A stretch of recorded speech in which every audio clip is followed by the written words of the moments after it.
one of the biggest mistakes people generally make, and I'm guilty of it too, is wishful thinking. You want something to be true, even if it isn't true. And so you ignore the things that, you ignore the real truth because of what you want to be true. I think when I was, 5 or 6 or something, I thought I was insane because it was clear that other people did not, their mind wasn't exploding with ideas. What was your biggest failure, and how did it change you? Well, there's a ton of failures along the way, that's for sure. As I said, for SpaceX, the first 3 launches failed, and we actually were just barely able to scrape together enough parts and money to do the 4th launch. If that 4th launch had failed, we would have been dead. So multiple failures along the way. I tried very hard to get the right expertise in for SpaceX. I tried hard to find a great chief engineer for the rocket, but the good chief engineers wouldn't join, and the bad ones, well, there was no point in hiring them. So I ended up being chief engineer of the rocket. So if I could have found somebody better, then we would have maybe had less than 3 failures.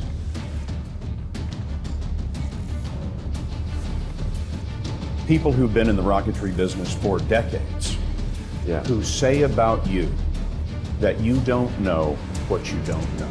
But when critics say you can't do this, your answer to them is, we've done it. You know, there are American heroes who don't like this idea. Neil Armstrong, Gene Cernan have both testified against commercial spaceflight in the way that you're developing it, and I wonder what you think of that. I was very sad to see that because those guys are, those guys are heroes of mine, so it's really tough.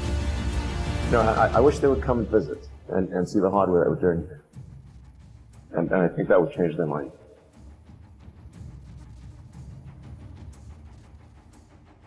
Did you think, I need to pack this in?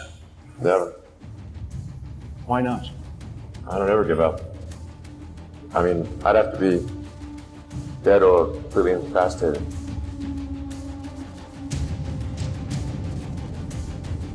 Work like hell. I mean, you just have to put in, 80 to 100 hour weeks every week.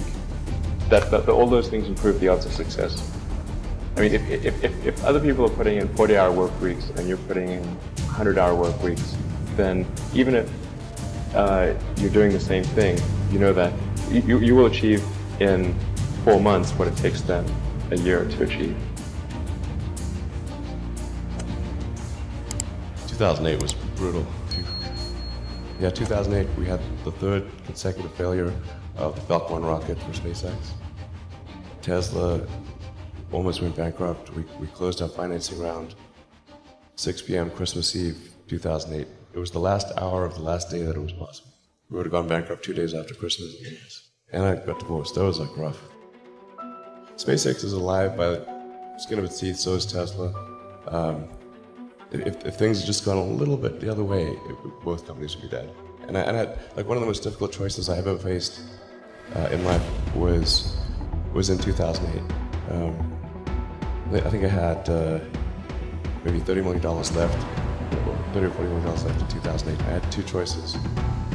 You could put it all into one company, then the other company would definitely die, or split it between the 2 companies.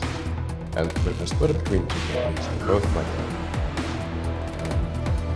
And when you put your blood, sweat, and tears into creating something, building something, it's like a child.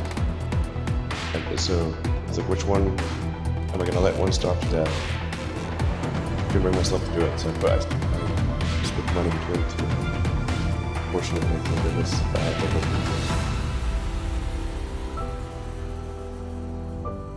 There have to be reasons that you get up in the morning and you want to live. Why do you want to live? What's the point? What inspires you? What do you love about the future? And if we're not out there, if the future does not include being out there among the stars and being a multi-planet species, I find that it's incredibly depressing if that's not the future that we're going to have. There are a lot of negative things in the world. There's a lot of terrible things that are happening all over the world, all the time.